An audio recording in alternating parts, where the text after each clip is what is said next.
Ini saya harus sampaikan karena ini penting dan harus sering disampaikan.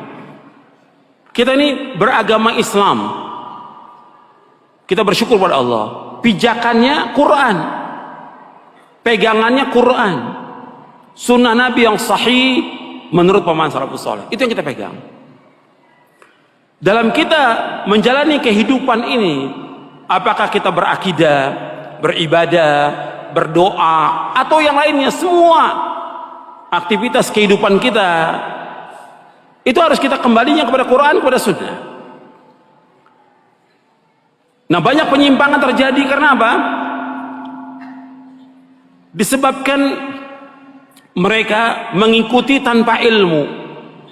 Ini yang terjadi dalam beragama, dalam beribadah, dalam berdoa, ngikuti orang, nggak punya ilmu, nggak punya dalil. Dalam kita beragama harus sumbernya dalil dari Quran. Quran sudah jelaskan semuanya ini. Dalilnya mana? Dalam kita beragama, hujahnya mana? Kita nggak boleh ikut apa yang kita nggak tahu. Nggak boleh kita ikut-ikutan kepada orang kalau kita nggak punya dalil. Nggak boleh dalam Islam. Jadi hujah, dalil, jangan ikut-ikutan. Hatta antum sudah, kan saya sudah ngikuti pemahaman salaf, tetap dalilnya mana? Dalam beribadah, dalil yang kita minta dalil, hujahnya mana? Contohnya mana? Ada nggak keterangannya? Kalau nggak ada, jangan. Bukan kata orang, pendapat ustadz, pendapat guru, nggak bisa kita pegang. Yang kita pegang apa? Dalil. Kembalikan sekarang umat ini kepada dalil. Kembalikan umat kepada Quran, kembalikan umat kepada sunnah, bukan kepada pendapat kita. Kita sering mendengar ada istilah kembali ke Quran, kembali ke hadis. Ayo kembali ke Quran, ayo kembali ke hadis. Dan itu rata-rata tidak keluar dari guru-guru kita. Rata-rata keluar dari orang-orang di luar NU. Ngomongnya kembali ke Quran, kembali ke hadis. Maka saya pastikan ini adalah ajakan semu, ajakan palsu, propaganda menyesatkan. Wis, labelnya telokan iku ya. Ajakan semu, ajakan palsu, propaganda menyesatkan. Saya pastikan seperti itu. Atau kalimat haqqin yuradu biha batilun. Kata-katanya sepertinya benar tapi yang dimaksud adalah kesesatan, kebatilan. Ada beberapa alasan. Satu, tak singkat-singkat. Kembali itu kan artinya kalau kita pergi. Ayo balik itu kan artinya kalau kita pergi. Dan kita Nahdlatul Ulama tidak pernah pergi dari Al-Quran. Kalau disuruh kembali, kembali kemana? Wong kita tidak pernah pergi. Satu. Dua, kalau yang dimaksud mereka kembali ke Al-Quran adalah jangan baca kitabnya ulama. Ini kan yang jadi bahan mereka. Itu apa kitab fikih, Fathul Qorib, Fathul Mu'in, Fathul Wahab, gitu. Jangan baca itu bukan Al-Quran. Ayo jangan baca itu, tapi kembali ke Al-Quran. Ya mereka salah total. Kalau yang dimaksud kembali ke Al-Quran adalah meninggalkan kitab-kitabnya ulama. Salah total.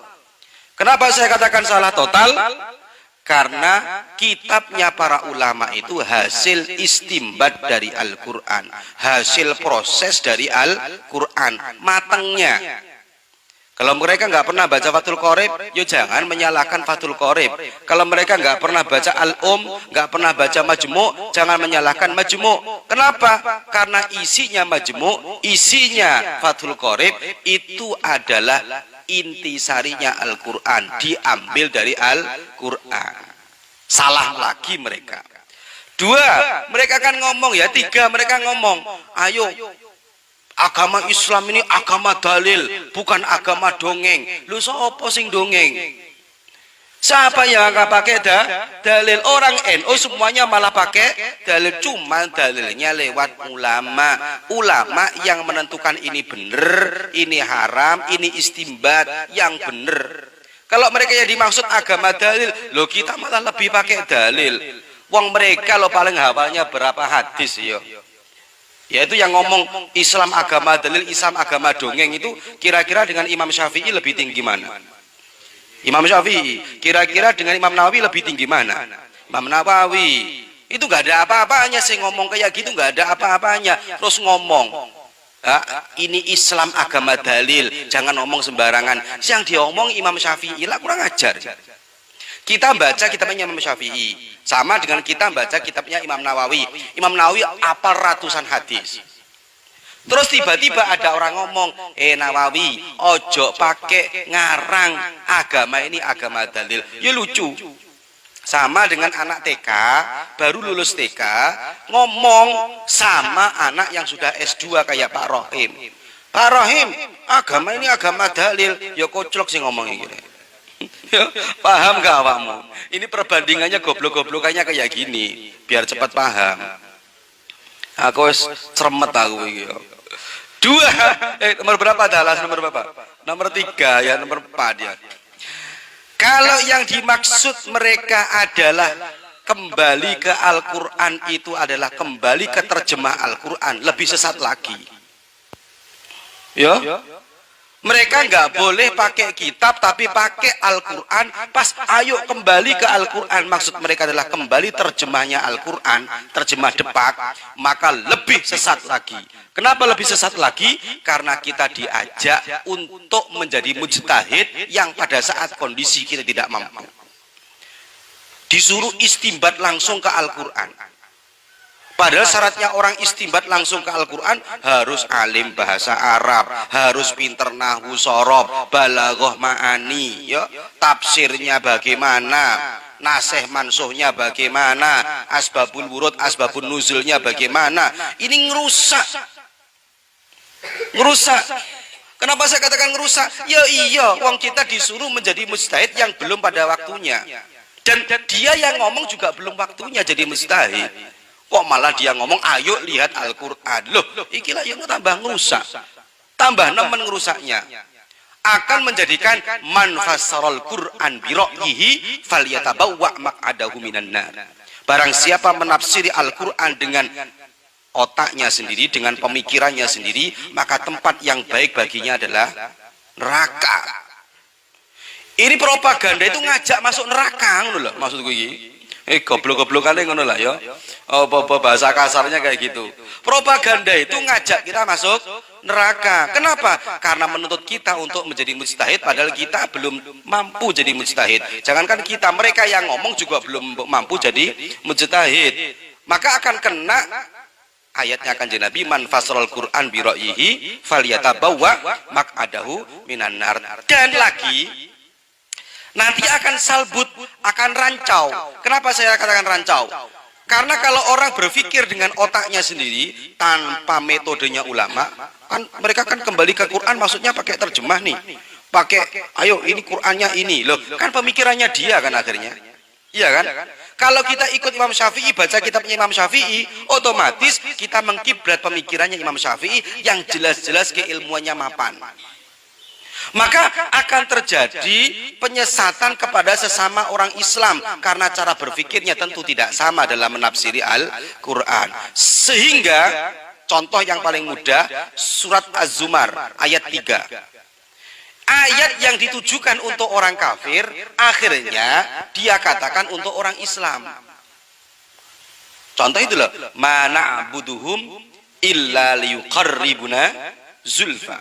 Saya tidak menyembahnya kecuali hanya untuk mendekatkan saja kepada Allah. Itu ayat untuk orang kafir, kemudian dibuat dalili orang Islam yang tawasul. Ya rusak sudah mereka kan. Akhirnya kan menyesatkan, mengkafirkan. Dari sini, dari propaganda kembali ke Quran, kembali ke hadis, yang mereka katakan ini adalah agama dalil, sehingga dia berani menyesatkan orang. Lah ini akhirnya imbasnya. Ayat yang mestinya untuk orang kafir diarahkan untuk orang Islam. Tawasul apa haram? Haram. Apa? Bahkan kafir. Pakai ayat, mana'buduhum illa liyuqarribuna zulfa. Ayat ini diturunkan asbabun nuzulnya, asbabul wurudnya untuk orang, asbabun nuzulnya ya, untuk orang kafir, tapi didalili, dibuat dalil untuk orang Islam yang tawasul. Rusak semuanya. Wis, cara berpikirnya rusak, ajakannya palsu, propaganda menyesatkan, ajakan semu, ngajak masuk neraka. Ayo, wis. Makanya kalau ada orang kayak ngomong kayak gitu, dari kiai-kiai kita nggak pernah kok ngomong kayak gitu ya. Saya nggak pernah dengar dari kiai saya Lirboyo ngomong, ayo kembali ke Quran, nggak ada. Saya nggak pernah dengar dari kiai-kiai kita Genggong, Sidogiri, ya, terus Suniyah, mana lagi, mana saja sudah, Sarang, nggak pernah. Nurul Jadid nggak pernah ngajak kembali ke Quran. Mereka yang baru tahu tentang Quran aja sih ngomong kayak gitu. Rusak ini semua sudah. Paham ya? Ini minimal lah beberapa ini menjadikan kita padang, jelas bahwa ajakan mereka itu ajakan semua. Masalah pertama, masuk ke bab ikhtilafnya. Saya langsung cepat. 1. Bapak Ibu sekalian, pernah dengar ungkapan ini? Saya ingin memahami dari Al-Quran dan Sunnah. Saya ingin mengambil langsung dari Quran dan Sunnah. Baik, yang paling unik adalah kalimat begini. Jangan mengambil dari madhab, tapi ambil dari Quran dan Sunnah. Jika madhab itu bertentangan dengan Quran dan Sunnah, ambil Quran dan Sunnah. Baik, kalimat ini bagus, cuman sayang. Ya, pemahamannya agak kurang dalam. Agak kurang dalam. Saya emang gak mau ikut madhab, saya pengennya ikut Quran Sunnah aja. Pernah dengar kalimat itu? Baik, saya tidak ingin ikut madhab, saya ingin ikut Quran Sunnah saja. Pertanyaan saya, apa Anda bisa langsung memahami si Quran dan Sunnah itu? Ketika Anda ingin memahaminya, pasti Anda akan melewati jalur di antara 4 yang ini. Lihat rumusan tadi. Apa yang disampaikan Nabi ke sahabat, ke tabi'in, ke semua, dihimpun di sini. Ya, jadi kalau Anda ingin mendapatkan referensi ke sini, Anda nggak akan bisa langsung kecuali lewat sini. Ayo, saya mau tanya Anda. Ketika Anda ingin mengambil sunnah, apakah pernah Anda berjumpa dengan Nabi? Saya pengen langsung dari sunnah saja. Kapan Anda berjumpa Nabi? Mimpi aja belum tentu ketemu Nabi. Ya, ada kok dari Al-Bukhari. Al-Bukhari saja jalurnya lewat sini. Al-Bukhari itu madhabnya Asy-Syafi'i. Asy-Syafi'i belajar beliau. Jadi mengambil referensi dari sini. Bahkan beberapa hadisnya diambil dari Al-Muwatta'nya Imam Malik. Imam Malik menulis kitab Al-Muwatta', kitab hadis pertama. Isinya 100.000 hadis. Dari 1.000 riwayat. Konon dituliskan sebanyak 40 tahun. 40 tahun dituliskan. Disampaikan Al-Muwatta', kitab pendahuluan. Hadis-hadisnya dikumpulkan. Al-Bukhari pun mengambil sebagian dari sini. Jadi Imam Al-Bukhari saja mengambil riwayat dari sini. An-Nasa'i juga sama. Asy-Syafi'i, At-Tirmidzi mengambil dari Asy-Syafi'i. Rata-rata semuanya hampir mengambil dari sini. Bahkan persoalan dari sifat akidah, Imam Abu Hanifah sudah membuat kitab Tauhid pertama dikenal dengan Fikih Akbar. Beliau bukan cuma ahli fikih, tidak hanya ahli hadis, ini termasuk ahli kalam, ahli tauhid. Dan dikenal dengan kecerdasannya dalam nalar akal. Seorang yang pernah menghancurkan dari sejak kecil argumentasi orang liberal di masa lalu. Kalau liberal yang sekarang itu agak terlambat. Bukan cuma agak, tapi sangat terlambat. Dan ketinggalan, dan kemampuannya jauh sekali. Orang liberal dulu itu bisa hafal Quran, hafal hadis. Orang liberal sekarang baca Quran aja belum tentu bisa. Ya. Ada kok di Quran, ya, di surah An-Nur, ayat ke-30. Ayat tentang LGBT. Buka, nggak ada. Buka, nggak ada. Ya. Dan suruh baca. Baca aja belum tentu bisa. Ya, liberal dulu itu hafal Quran. Datang, nantang orang se-Irak. Ditantang, siapa yang berani dengan saya ulama? Masya Allah. Debat, gak ada yang bisa jawab. Di antara pertanyaannya, bagaimana Allah berbuat adil dalam memberikan hukuman dan pahala di akhirat nanti. Maksudnya apa? Allah menghukum makhluk termasuk setan, iblis dengan neraka. Neraka diciptakan dari api. Sedangkan setan dibuat dari api juga. Setan iblis dari jin. Quran surah 18 ayat 50. Ya wa idh qulna lil malaikati isjudu li adama fasajadu illa iblis kana minal jin. Jin diciptakan juga dari api. Quran surah 15 ayat ke-27. Wal janna khalaqnahu min qablu min naris samum. Di mana letak keadilan Allah? Lihat, jin diciptakan, setan iblis dari api. Disiksanya pakai api lagi, ya nggak ada rasanya. Coba lihat, dari api, setan dicipta dari api, dikembalikan ke api, disiksa pakai api, ya itu memang modal dia. Ya, di mana letak keadilan Allah? Susah orang jawab. Abu Hanifah senyum aja. Masya Allah. Coba sini, saya beritahu. Begitu datang, pak, ditampar. Kenapa pukul saya? Saya kan minta jawaban, bukan minta pukulan. Sakit. Tunjukkan sakitnya di mana? Di sini. Di pipi. Iya, terbuat dari apa? Kulit. Tangan saya dari apa? Kulit. Kulit dengan kulit bisa sakit. Tangan saya dari kulit, pipi Anda dari kulit. Dan tidak menghilangkan rasa sakit itu. Jangan sampai Anda pahami setiap dengan jenis yang sama bisa terasa sakit. Setan dikembalikan kemana? Ke api dengan api yang berbeda dengan sifat penciptaannya. Maka kalau Anda ingin coba silahkan saja katanya. Abu Hanifah. Dan ini Bu, Saya syaratkan kepada ibu dan ayah teman-teman sekalian, cobalah bersikap seperti orang tua Abu Hanifah. Ini anaknya pengusaha, anak pedagang, anak tukang kain, kayanya luar biasa. Tapi bukan berarti dengan kekayaan itu menjadikan cukup untuk mendidik anak, dipahami yang penting sudahlah, harta sudah ada. Tidak. Orang tuanya berpedoman, walaupun hidup berkecukupan, anak kita masih dekat dengan Allah Subhanahu wa taala. Secara singkat, dididiklah ini dititipkan pada para ulama. Tapi kisah yang paling indah adalah kisah bagaimana melahirkan seorang Abu Hanifah ini. Ya teman-teman sekalian, ayahnya Abu Hanifah itu luar biasa, saleh, dekat dengan Allah dan sebagainya. Itu kalau terlalu lama lah kalau dibahas. Singkatnya kalau ingin jadi anak yang saleh, maka orang tuanya itu harus jadi soleh terlebih dahulu. Mustahil Anda mengharapkan anak yang soleh kalau orang tuanya tidak soleh terlebih dahulu. Di bagian pertama. Nah, ini Abu Hanifah menyebar kemudian Imam Malik, Imam Syafi'i, Imam Ahmad bin Hanbal. Lihat baik-baik, Anda kalau kemudian ingin belajar Al-Quran dan Sunnah, mustahil kecuali lewat jalur yang di sini. Bagaimana hadis bisa datang? Dari Imam Al-Bukhari. Al-Bukhari lewat mana? Dari Imam Malik, lihat sebagiannya. Dari ahli hadis yang lainnya. Urutkan, kembali sampai sini. Di mazhab itu satu, jangan dipahami sebagai kelompok. Maksudnya kalau saya ikut kelompok Abu Hanifah, saya termasuk kelompoknya Hanafi. Kelompok. Sehingga ketika dipahami kelompok, munculnya fanatis. Fanatisme itu yang dilarang. Fanatisme kalau dipertahankan, itu yang salah. Bahkan imamnya sendiri mengatakan, semua ini kompak. Abu Hanifah, Imam Malik, Asy-Syafi'i, Imam Ahmad. Mereka mengatakan, kalau dari pendapat saya, bertentangan isinya, atau lemah dibanding Al-Quran dan Sunnah, maka tinggalkan pendapat saya, ambil pendapat yang sesuai dengan Al-Quran dan Sunnah. Masing-masing saling memuji. Masing-masing saling mengangkat. Tidak ada yang menjatuhkan satu dengan yang lainnya. Anda pernah dengar enggak Imam Abu Hanifah ditahdir oleh Imam Malik? Imam Asy-Syafi'i nahdir Imam Ahmad. Pernah dengar? Enggak ada. Yang lain selalu mengakui, saya mungkin ada kekurangan. Yang lain ada kelebihan. Ambil pendapat orang lain sepanjang lebih. Tinggalkan pendapat saya kalau kurang, tidak sesuai. Dan seterusnya. Jadi teman-teman sekalian, ketika Anda ingin kembali ke sini, maka Anda akan melewati fase ini. Tapi ingat, yang dilarang adalah fanatis yang berlebihan. Jadi kalau pendapat gak sesuai dengan Imam Syafi'i, saya nggak mau ambil. Kalau nggak sesuai dengan Imam Ahmad, saya nggak mau ambil. Padahal nanti dalam fikih ada yang disebut muqaranah. Perbandingan mana yang paling sesuai diterapkan di tempat yang maslahatnya sama. Mungkin satu tempat yang paling maslahat pendapat Imam Abu Hanifah. Karena itu di Pakistan, di India, sebagian di Cina yang diterapkan yang ini. Karena sesuai dengan konteks kehidupan mereka. Itu yang diambil. Sebagian ada yang dengan menggunakan Syafi'i. Dulu, nah ini masalah kedua. Anda pernah mendengar kalimat ini? Kalau bukan dari Madinah, jangan diambil. Ustadznya dari mana? Libya. Nggak sunnah. Yang sunnah itu dari Madinah. Nggak sunnah. Sunnah itu dari Mekah.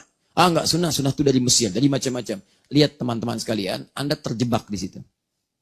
Ya, saya tidak mengecilkan yang lainnya. Semua orang baik. Lihat baik-baik. Masih ingat tadi kata saya? Perhatikan baik-baik. Mazhab apa yang pertama kali ada di Madinah? Maliki. Hidup di Madinah, tumbuh di Madinah, berkembang di Madinah, mengajar di Madinah, sampai wafat di Madinah. Sampai Harun ar-Rasyid, ya rahimahullah, pernah meminta mazhab ini dipraktekkan di dunia. Ayo, jadi pedoman seumat seluruhnya. Ketika beliau jadi khalifah, kata Imam Malik, jangan, karena setiap tempat punya kekhasan yang berbeda. Dipraktekkan di Madinah. Semua itu pakai pendapat Imam Malik saat di Madinah. Dalam kekhalifahan Harun ar-Rasyid, dipraktekkan mazhabnya Imam Malik. Jadi di Madinah dulu itu pakai pendapatnya Imam Malik. Di antaranya apa ciri khasnya? Misal, kalau salat dia tidak menggunakan basmalah, langsung alhamdulillahirabbil alamin, enggak sir lagi. Tarawihnya bukan 11, bukan 23 lagi, sampai 36, sampai 39 dengan witirnya. Coba lihat, ya yang paling indah misalnya yang kunut, ada kunut, Imam Malik kunut. Malik kunut, cuman kunutnya sebelum ruku, bukan setelah ruku. Dia mengambil hadis yang lain, sebelum ruku di rakaat yang kedua kunut, kunutnya sir. Di ahli Madinah praktekkan itu, dan banyak sekali pendapat-pendapat Maliki dipraktekkan. Cuman ketika penguasa berganti, yang pegang kepemimpinan berganti dengan kebijakan yang ada, kemudian mereka terapkan mazhab-mazhab sesuai dengan masanya. Misal sekarang, pendapat Imam Malik, mazhab Imam Malik tidak diterapkan di Madinah. Generasi King Saud sekarang menerapkan sesuai dengan maslahat yang mereka pandang, gunakan mazhab Imam Ahmad. Maka jadilah Hambali sekarang. Dulu yang kunut saat subuh, kunutnya sir, sekarang enggak kunut lagi. Ya, menggunakan kunut nazilah karena menggunakan mazhab Ahmad bin Hanbal. Kemudian misalnya, mohon maaf, dalam persoalan bismillah menggunakan sir. Imam Malik tidak membacanya, Imam Ahmad disirkan, mengambil bagian pertengahannya. Ketika kemudian yang memimpin bagian menerapkan mazhab sesuai dengan maslahat di zamannya, maka itulah yang diberlakukan di masyarakatnya. Jadi jangan Anda simpulkan sekarang, lihat baik-baik. Mazhab Imam Malik tersebarnya Afrika Utara, Libya, Tunisia, Maroko. Mereka mempraktikkan mazhab Imam Malik. Mereka mempraktikkan kebiasaan orang Madinah masa lalu. Karena Imam Malik asalnya dari Madinah. Artinya kalau ada yang lulus dari Libya, lulus dari Maroko, lulus dari Tunis, ngambil ilmu di Aljazair, itulah mazhabnya sebagian dari Imam Malik yang pernah dipraktikkan di Madinah. Sama-sama saja. Sama. Cuman kadang-kadang karena tidak belajar, ini pemahaman yang keliru disampaikan di masyarakat. Adalah kemudian orang tidak tahu. Dia tidak tahu bahwa dirinya tidak tahu. Orang bodoh, tidak tahu dirinya bodoh, ngajak orang lain bodoh. Ini jadi masalah. Paham ya? Jadi Anda jangan terjebak kalau ada kalimat-kalimat itu. Ukurannya sesuai enggak? Kalau ada ukuran Al-Quran, sunnah dengan baik, ajarkan, ajarkan, ajarkan. Yang kekinian itu sesuai dengan penempatan dipandang maslahat. Dulu maslahatnya begini, sekarang kelihatan agak berbeda tipikal masyarakatnya. Maka diterapkanlah hukum sesuai dengan ini. Paham ini? Ada orang mutaakhirin sekarang berkata ikutilah Allah dan Rasulnya, tidak mengakui imam mazhab yang 4, mengikuti imam tersebut. Penjelasannya Pak Ustaz, dia sebenarnya sedang membuat mazhab baru.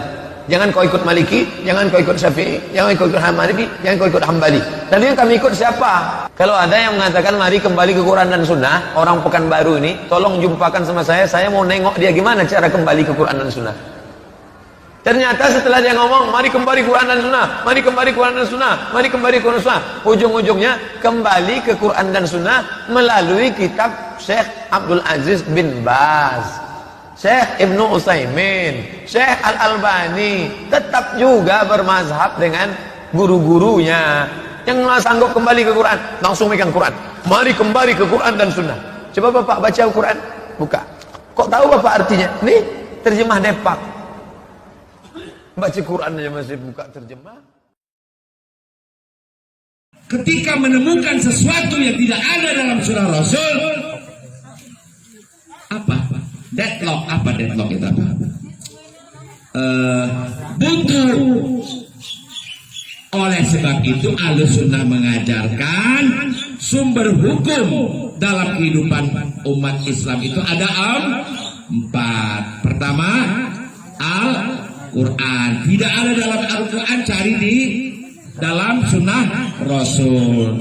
Tidak ada dalam sunnah Rasul, cari. Ada orang Lampung di sini? Wadah. Ngebidik kambing mandi. Artinya apa? Memaksa kambing mandi. Gak akan mau. Dari bapaknya begitu, anaknya begitu. Tidak mempan apa yang kita dakwahkan ke mereka. Kenapa? Apa itu?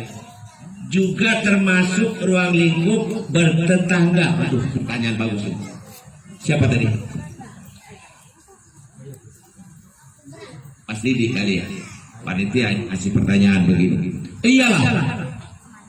Jadi komunitas yang ada di dalam media sosial, entah itu Facebook, entah itu zaman sekarang itu apa WA itu kepanjangan dari apa? WhatsApp ya, WhatsApp.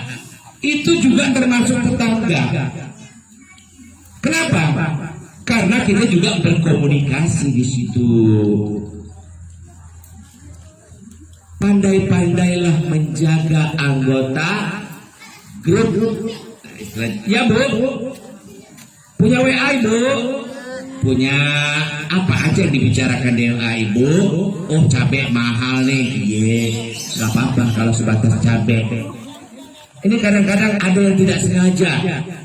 Alhamdulillah, ya bapaknya anak-anak baru beli mobil baru. Dia nggak tahu di dalam anggota WA itu ada yang sedang kembang kempis. Bantuan sosial aja belum datang, lagi nunggu Pak RT. Bansos sampai sekarang datang. Baca WA. Alhamdulillah bapaknya anak-anak baru saja ganti mobil baru. Pamer. Dia nggak ngerasa itu pamer. Tujuan dia apa? Tahadus bin nikmah katanya. Ini nikmat Allah. Betul, Bro. Tahadus bin nikmah betul. baru samping lagi celep. Alhamdulillah bapaknya baru saja naik pangkat, naik jabatan. Yang satu baca subhanallah. Muncullah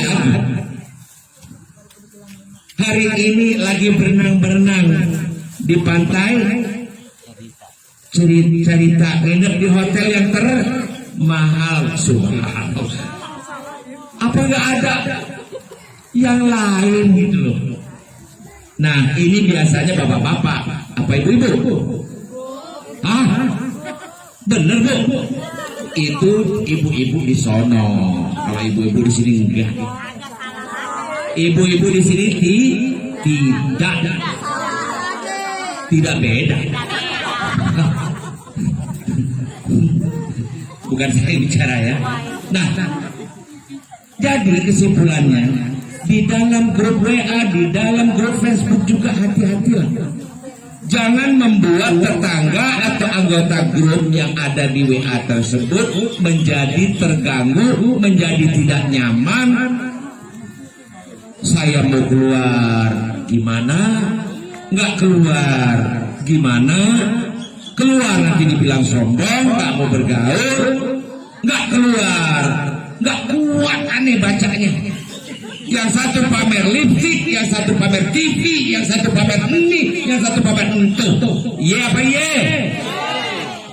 Ngaku.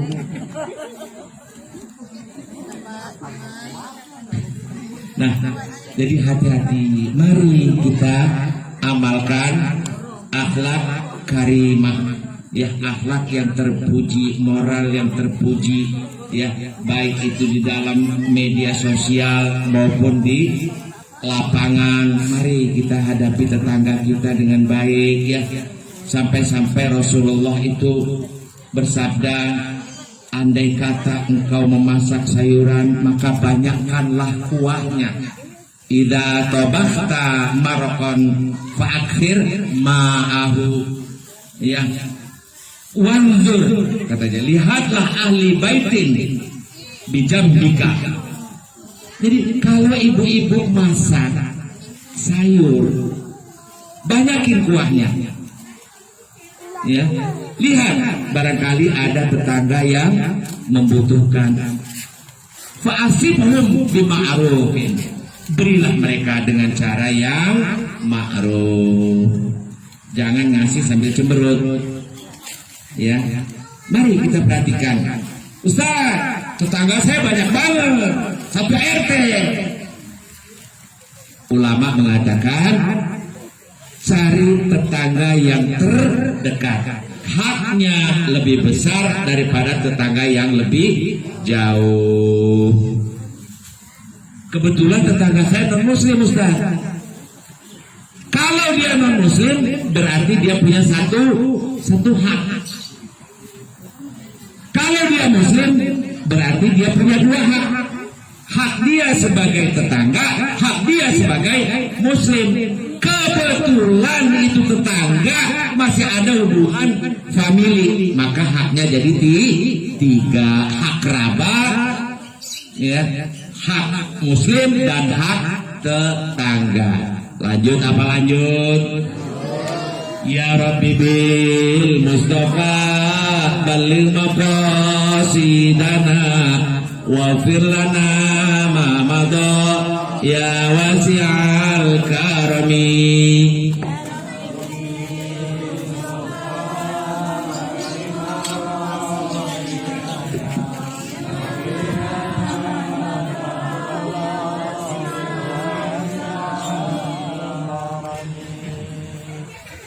Hadirin dan hadirat sekalian yang dimuliakan oleh Allah, mudah-mudahan kiranya dengan pertemuan kita malam hari ini ya ada manfaatnya.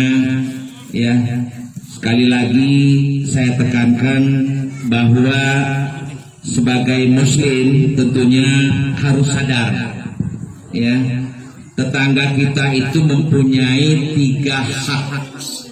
Pertama, hak dia sebagai tetangga. Yang kedua, hak dia sebagai muslim. Ya, kalau memang dia kerabat, dia punya hak yang ketiga hak dia sebagai kerabat. Silakan mana yang akan diprioritaskan. Tapi sekali lagi dahulukan tetangga yang terdekat, apalagi yang pintu rumahnya saling berhadapan. Saya kira sudah cukup ini waktunya Pak RT ya, takut kepanjangan nanti, kasihan ibu-ibu. Ya, kepanjangan kasihan ibu-ibu ya. Iya. Hah? Iya. Siapa yang ngomong? 5. Iya Pak, iya Ibu. Iyalah, kasihan kan kalau kepanjangan ngantuk ya. Ya, hadanallahu wa iyyakum ajmain. Wabillahi taufiq wal hidayah. Wassalamualaikum warahmatullahi wabarakatuh. Waalaikumsalam warahmatullahi wabarakatuh. Demikian telah sama-sama kita dengarkan tausiah yang telah disampaikan oleh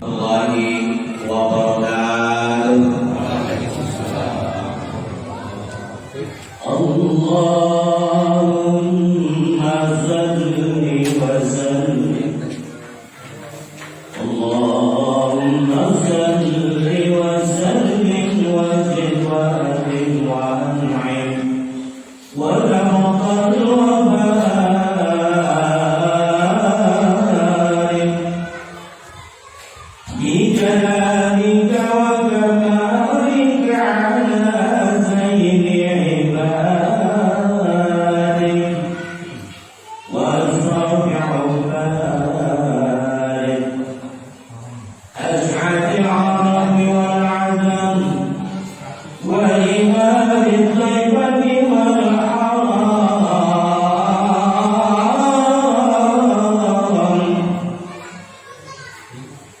والجمال بلسان القدام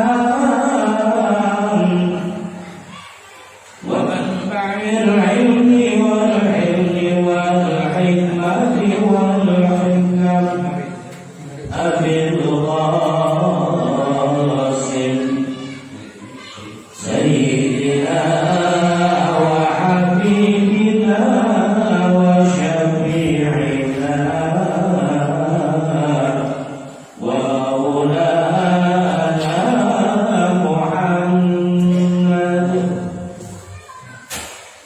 صلى الله عليه وسلم إذ خير الأيام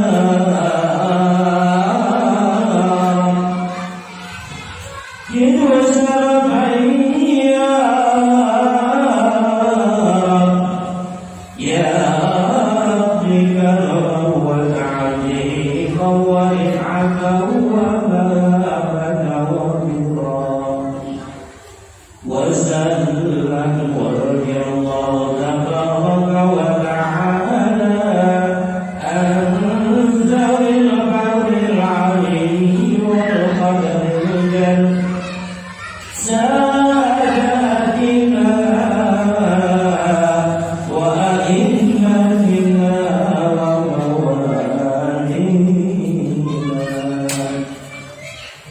أبي بكر وعمر وعثمان وعلي وأن بقية الصحابة وقرابة رسول الله صلى الله عليه وسلم إن الله وملائكته يصلون على النبي يا أيها الذين آمنوا صلوا عليه وسلموا تسليما والحمد لله رب العالمين يا ربي المصطفى بلغ مقاصدنا واغفر لنا ما مضى يا واسع الكرم يا ربي المصطفى بلغ مقاصدنا واغفر لنا ما مضى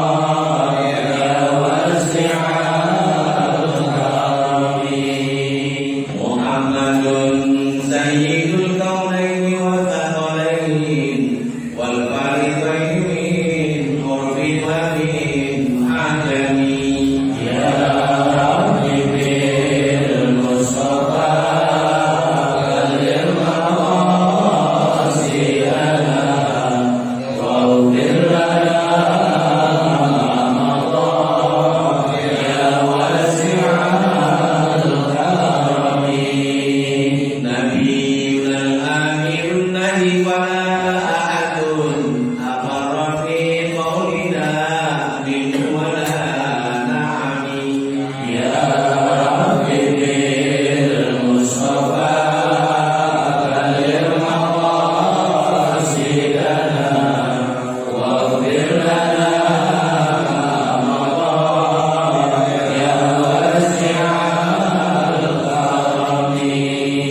هو الحبيب الذي ترجى شفاعته لكل هول من الأهوال مقتحم يا حبيبي المصطفى بلغ مقاصدنا واغفر لنا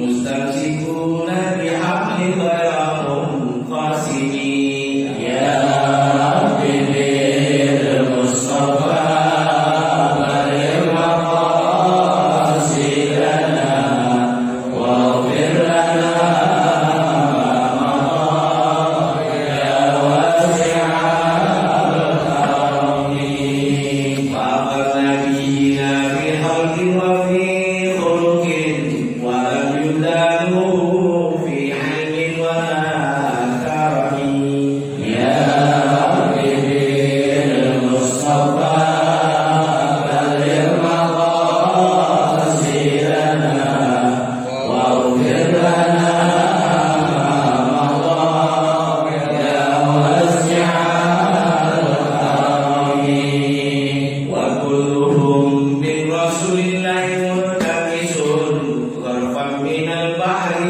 أو راشفا من اليمين يا حبيبي المصطفى بلغ مقاصدنا واغفر لنا ما مضى يا واسع الكرم اللهم صل وسلم وبارك عليه الحمد لله رب العالمين والصلاة والسلام على أشرف الأنبياء والمرسلين وعلى آله وصحبه أجمعين أما بعد Jamaah Majlis Taklim Nur Muallimin rahimakumullah. Alhamdulillah usia Majlis Taklim kita ini untuk periode 2020 sudah lebih dari 1 tahun. Ya, alhamdulillah sampai 2 tahun. 2 tahun. Sampai saat ini kita masih berjalan. Mudah-mudahan tentunya kita mendapatkan rahmat dari Allah Subhanahu wa taala. Kajian kita pada malam hari ini yang sedang surat kita Hidayatul Mujtahid karangan Ibnu Rushd. Pada malam hari ini kita sampai pada tema soal kunut. Ini barangkali banyak yang menjadi persoalan di masyarakat. Ya.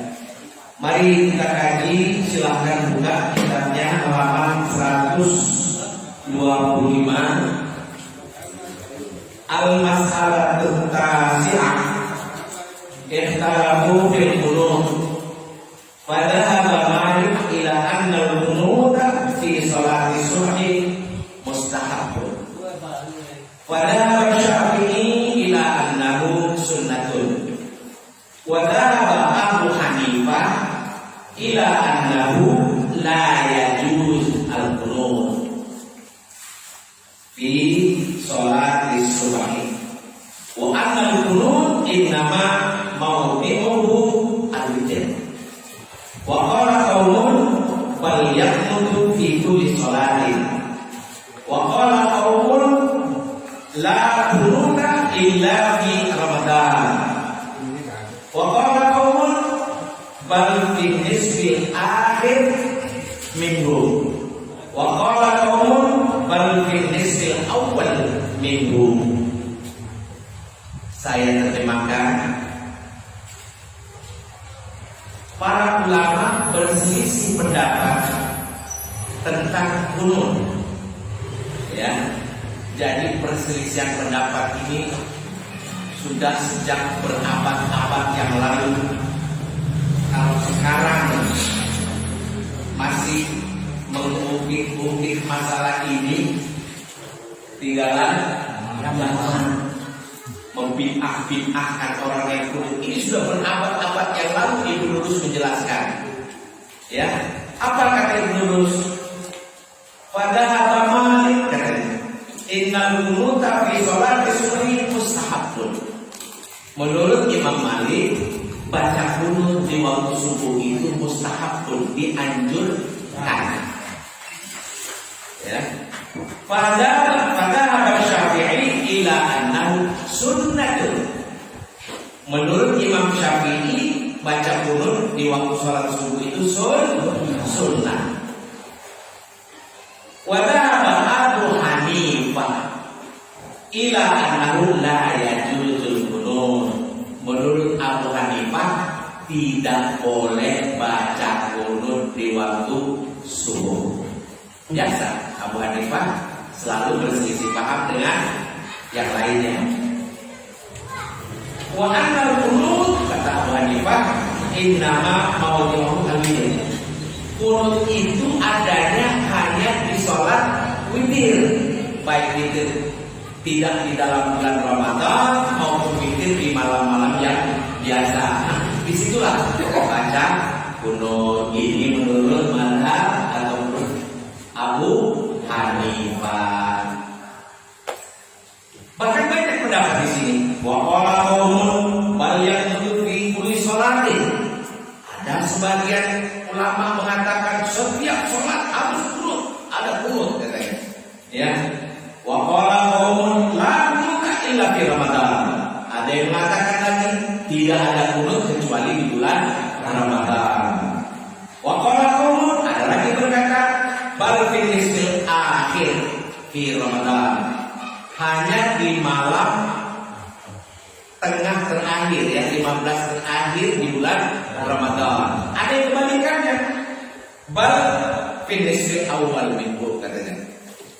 Bahkan ada yang berpendapat kunut itu dibaca pertengahan awal di bulan Ramadan. Nah, inilah pendapat mereka. Di antara mereka ini tidak ada yang mengatakan kamu bid'ah, kamu kafir, tidak ada. Ulama besar ini saling menghargai. Ya. Tidak seperti sekarang yang kita lihat, ente bid'ah, mana dalilnya? Subhanallah. Justru dia yang mengatakan mana dalilnya itu tidak pernah ikut pengajian. Bagaimana dia ikut pengajian? Dia bilang pengajian bid'ah, repot. Ya. Lanjut. Wasababu fi dzalika, apa sebab terjadi perselisihan pendapat ini? Tentu ada persoalannya. Sebabnya adalah wasababu fi dzalika ikhtilaful athar al-manqula fi dzalika 'an Nabi sallallahu alaihi wasallam. Terjadi selisih pendapat ini karena ya adanya hadis-hadis asal ya yang mereka dapati, ya, dan waqiyas ba'di sholawati fi dzalika alaban, dan antara sholat yang satu dengan sholat yang lainnya, karena di sini dikatakan Rasulullah pernah sholat di sholat zuhur pakai kunut, ada hadisnya. Sholat asar pakai kunut, ada hadisnya. Nah, jadi seperti yang saya tuliskan di papan tulis itu, beberapa dalil yang para ulama pegang. Dan antaranya An-Anas an-Nabi sallallahu alaihi wasallam qala ta'ala yad'u ala qawli ashabihi bi ma'unan thumma tarana wa amma fi suhi fa yazal yaqul hatta fa rekor dunia. Maknanya Ya, dari Anas bahwasanya Rasulullah SAW berkunut selama syahrul, selama 1 bulan. Ia doa ala. Hati-hati dalam bahasa Arab ada ia doa ala, ada ia doa li. Ya, hati-hati kalau dalam bahasa ini preposition ya. Preposition itu apa bahasa Indonesia? Kata sambung ya. Hati-hati. Kalau da'a yada'u ala itu berarti mendoakan kejelekan. Da'a yada'u li itu mendoakan kebaikan. Dan di sini kita lihat ala. Jadi Rasulullah mendoakan, ya perhatikan, yada'u ala qawli ashabihi bibi Maunah. Rasulullah mendoakan keburukan, mendoakan kejelekan kepada orang yang membunuh sahabat-sahabat beliau di wilayah Bi'ir Maunah. Bi'ir bahasa Inggrisnya sumur. Ya, jadi di wilayah Hijaz waktu itu zaman Rasulullah ada Bi'ir Maunah. Para sahabat Rasulullah yang ada di situ dibunuh, ya, dihabisi. Rasulullah kecewa. Maka Rasulullah mendoakan kejelekan, keburukan untuk para pembunuh tersebut. Ya, kita lanjut. Fa'amma fi subuhi pada biasa yang tutup hatta para dunia. Adapun pada waktu subuh, ya, maka Rasulullah tidak pernah meninggalkan itu sampai akhir hayatnya. Itu tadi. Hadis, silakan catat. Jadi kalau ada yang mengatakan mana dalil, ente tidak. Nanti dulu ente mengaji dah. Ya, jadi ente jangan bilang-bilang pengajian itu bid'ah kapan ente mau pinter. Diajak kumpul nggak mau, diajak doa bersama.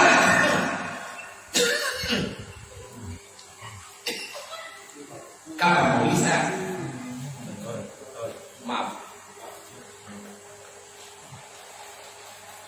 Nah, jamaah sekalian rahimakumullah, saya tidak akan panjang lebar mengenai masalah kunut ini.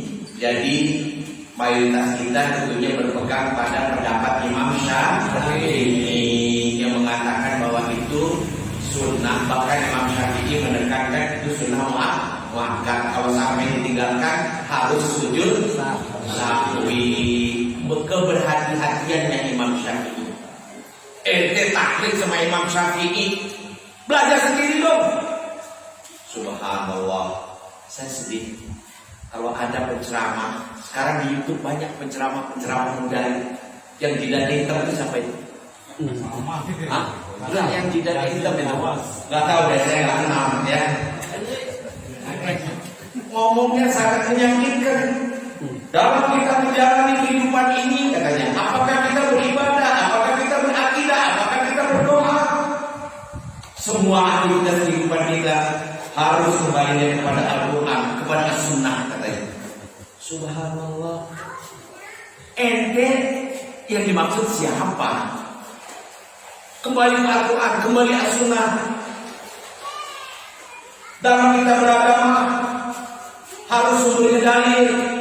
Al-Quran sudah jelaskan semuanya ini. Dalam kita beragama hujahnya mana? Al-Quran sudah jelaskan. Gak boleh kita ikut-ikutan pendapat ustaz. Subhanallah. Ente ustaz bukan. Gak boleh ikut-ikutan pendapat guru. Gak bisa kita pegang katanya. Ya, yang kita pegang apa? Dalil. Lah, emang ada di antara kita yang tidak pegang pada dalil? Yang dimaksud ini siapa? Oleh siapa tadi namanya? Jawas, saya nggak kenal. Ya, kembalikan umat kepada dalil, kembalikan umat kepada Al-Quran, kembalikan umat kepada As-Sunnah, bukan kepada pendapat kita. Subhanallah. Apa ini maksudnya?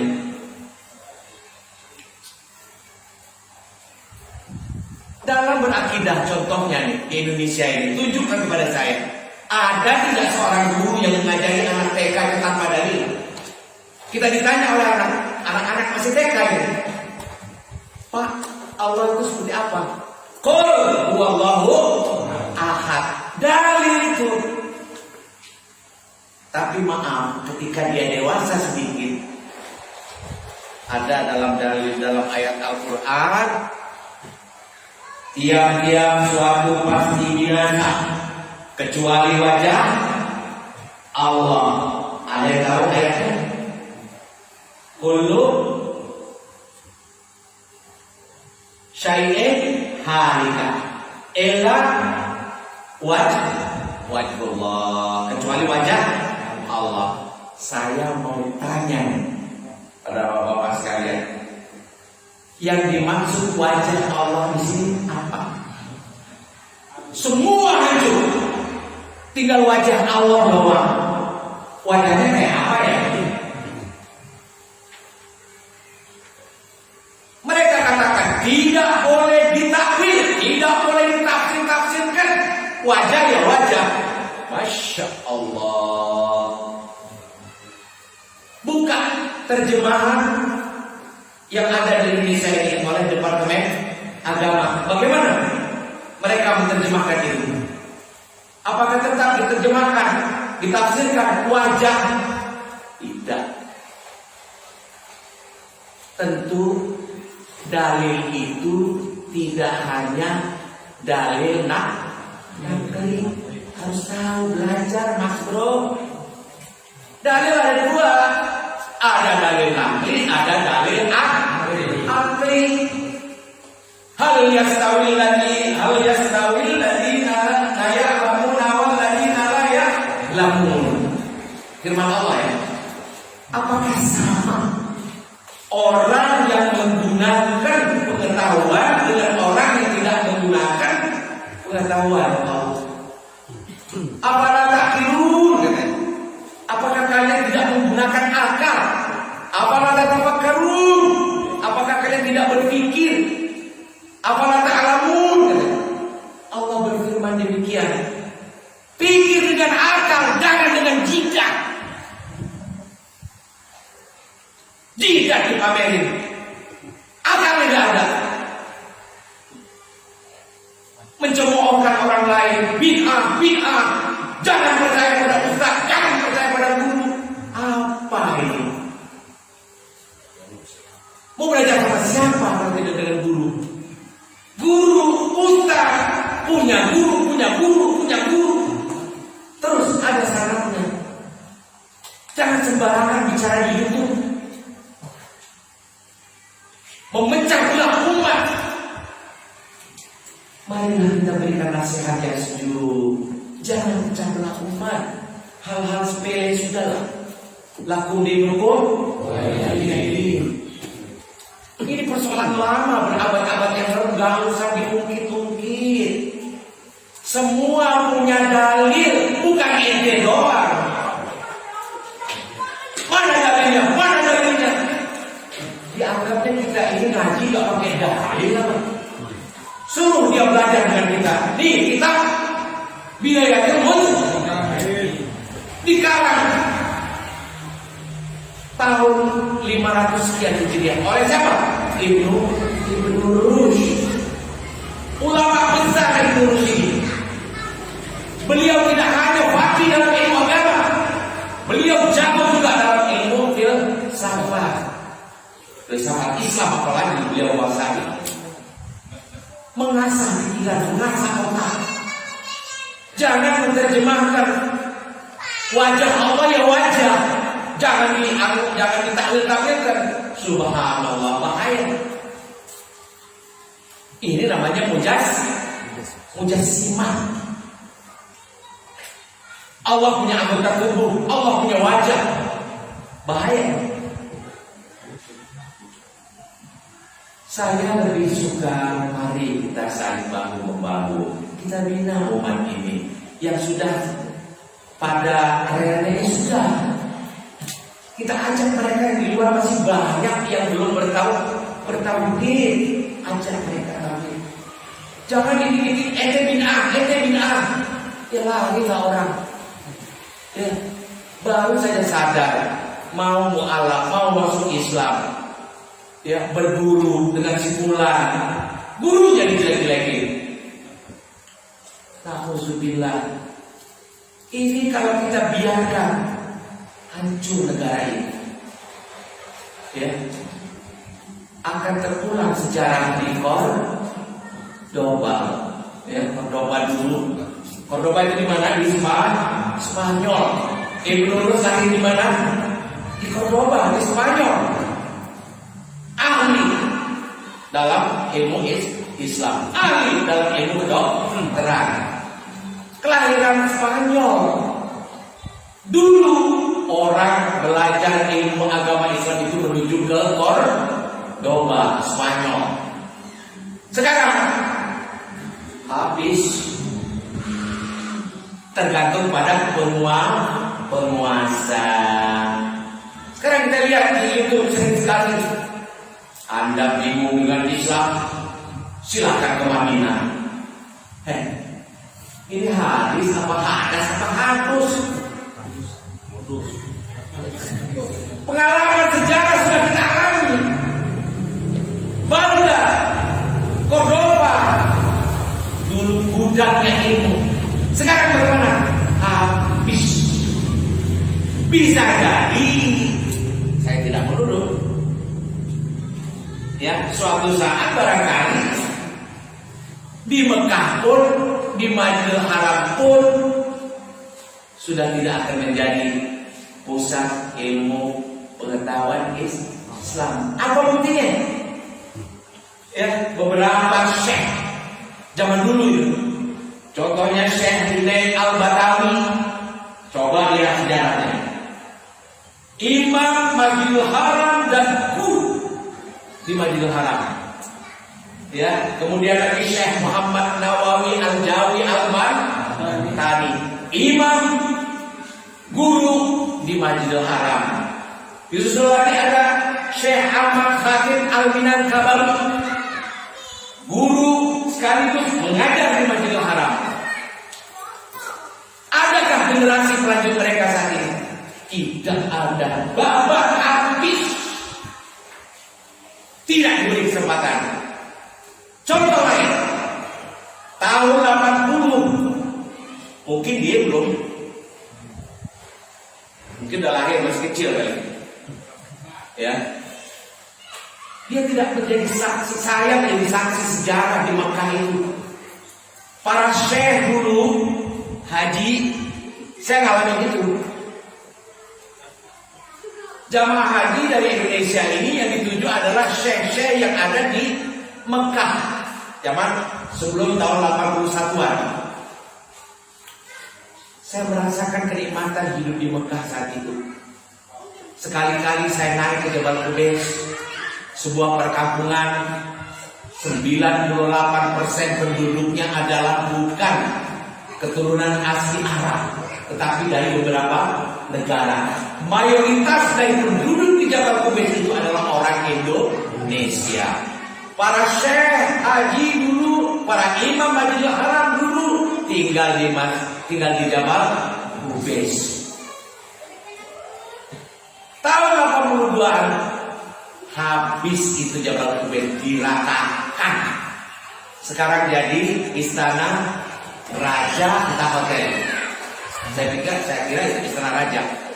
Kemana itu penghuni Jabal Qubais yang mayoritas bukan keturunan asli orang Arab, tetapi dia hanya berkewarganegaraan Arab, tapi keturunan orang luar, mayoritas dari Indonesia. Itu habis. Kurikulum di sana harus mengikut kurikulum Jaber. Wahabi. Tahun 80-an saya masih merasakan itu. Kita kumpul di atas Jabal Qubais bersama jamaah haji, yasinan bareng-bareng malam Jumat. Masih ada. Sekarang jangan coba-coba. Kalabus. Apa kalabus? YouTube tangkap. Ya, jangan coba-coba. Begitu hebatnya. Jadi saya khawatir ya dengan berjalannya waktu kelak, wallahu a'lam bishawab, naudzubillah, mudah-mudahan ini tidak akan terjadi.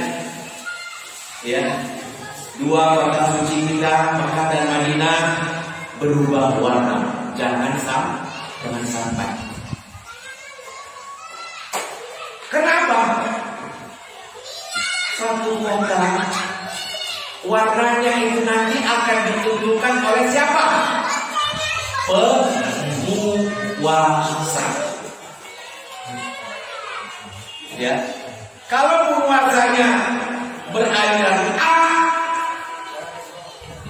dan ketat, ya apa boleh buat? Warna kota tersebut nanti akan beraliran A. Hati-hati saudara. Ini tantangan buat kita semua. Kampung kita ini adakan kajian-kajian ini itu barangkali akan kita tolak. Tetapi sayang ketika mereka masuk ke sebuah perkampungan yang masih awam diterima saja. Ente selama ini ibadahnya sah. Nih, ane bawa ajaran yang benar, yang ikut Rasulullah. Lah, semua kita ini apalagi soal fikih kan sudah ada panutannya, ada panduannya. 4 madhab itu mau ikut yang mana silakan. Jangan saling mencaci, jangan saling menyalahkan. Ente gak pakai ilmu, ente gak pakai dalil, ente cuma ikut-ikutan ustaz, ente cuma ikut-ikutan guru. Subhanallah, merendahkan ya. Meskipun saya bukan ustaz, saya tersinggung. Ya benar. Jangan percaya ustaz. Yang ente maksud siapa ustaz di sini? Pak Anak. Begitu merendahkannya karir ustaz. Tanpa ada ustaz, saya yakin moral bangsa ini akan sudah merosot. Jaga mulutmu, jangan ngandelin jidat, pakai akal. Hati-hati bicara gitu. Jadi intinya kesimpulannya saya mengajak para jamaah sekalian, hati-hati ya di dalam kita beraktivitas, terutama beragama. Jangan saling mencemoohkan, jangan saling menyalahkan. Ya, contoh waktu kita sampai pada bab mengangkat tangan, ya beberapa minggu yang lalu, 2 minggu yang lalu kan, cara mengangkat kedua tangan pun ada tiga cara. Terserah itu mau ikut yang mana. Ya, ada yang cuma sampai dada, ya Allahu Akbar. Ada yang sampai bahu, Allahu Akbar. Ada yang sampai telinga, Allahu Akbar. Silakan mau pakai yang mana. Semua punya dalil. Jangan bilang ya dalilnya mana. Belajar, duduk di sini. Ayo ngaji bersama. Ini akibat karena ente membid'ahkan ngaji. Memang betul Ibnu Taimiyah itu mengatakan berkumpul-kumpul itu memang dilarang agama. Kalau di mudawamahkan, dikontinyukan, khawatir ini nanti dianggap sunnah Rasul. Tapi kan zaman sekarang kita ngerti lah mana yang sunnah, mana yang bukan. Kan ada gurunya, gitu loh.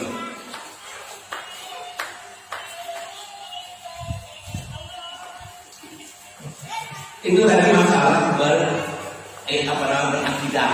Ada lagi masalah ibadah.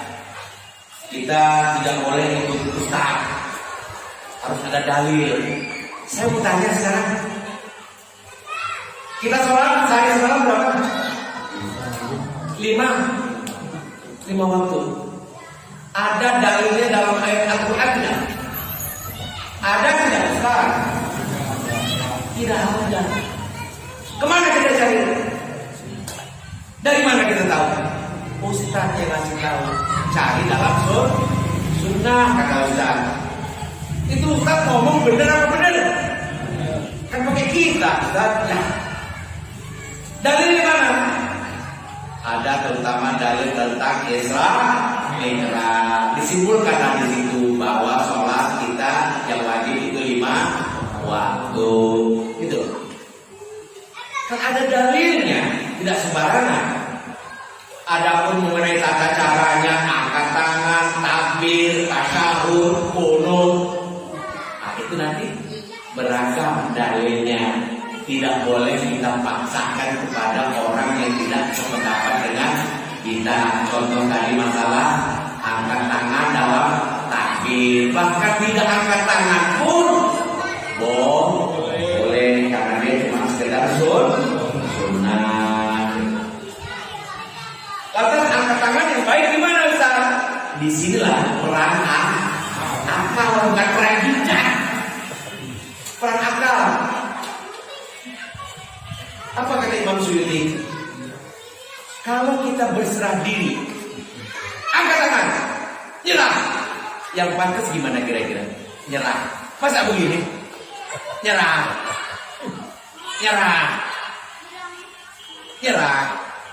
Nah, tergantung akal kita yang mengelolanya. Kalau nyerah itu gimana? Nyerah malas-malasan. Gitu doang. Allah Akbar. Kena ke dalam. Allah kayak kagak cuma angkat tangan. Udah enggak usah angkat tangan sekalian lah. Allah Akbar. Udah. Pelit amat.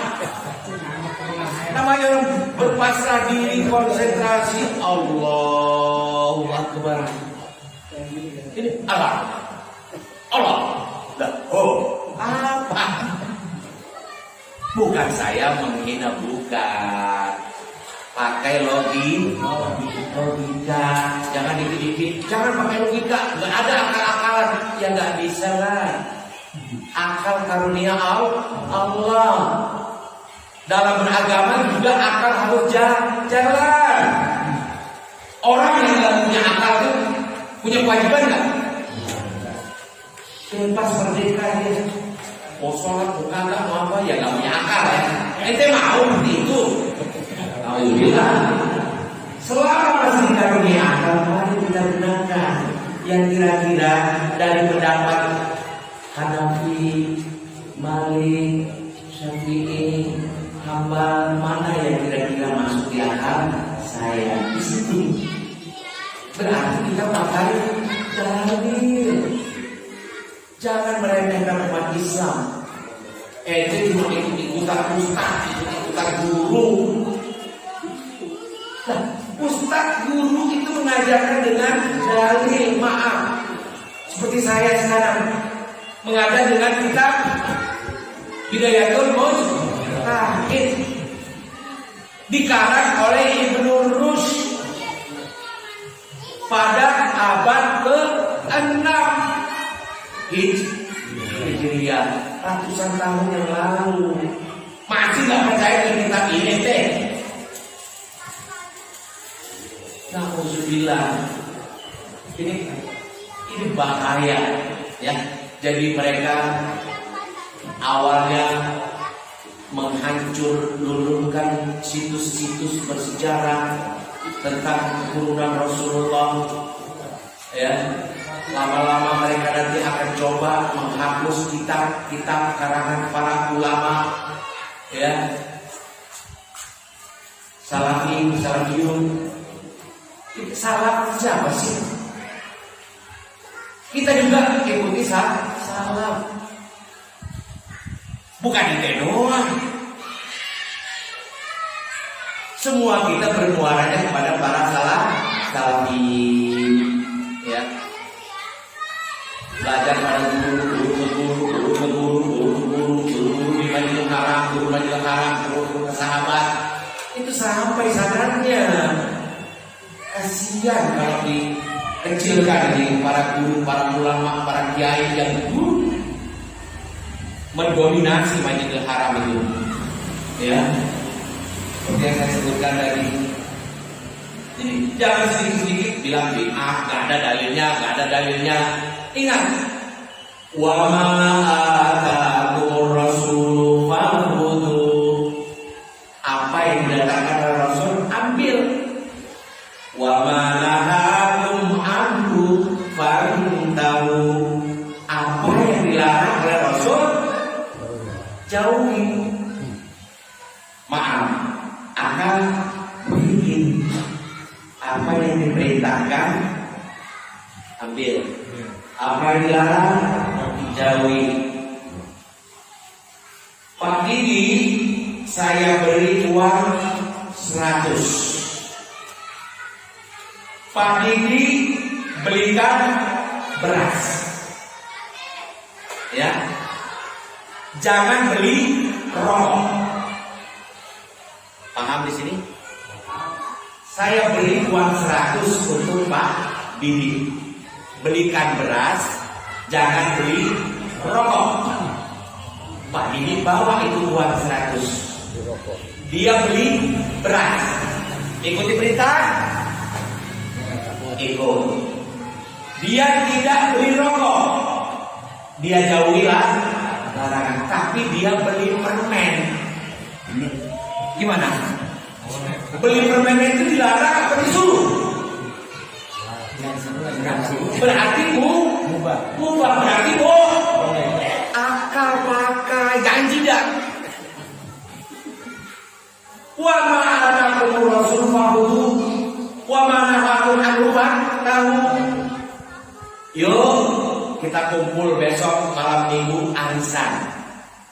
Ada nggak dalilnya yang memerintahkan kita arisan? Ada tidak? Atau sebaliknya, ada tidak larangan kita jangan arisan? Ada nggak? Berarti mubah, boleh saja. Yuk besok kumpul di rumah saya, kita arisan keluar keluarga. Daripada ngumpul-ngumpul cuma ngobrol-ngobrol aja, ada ide baik.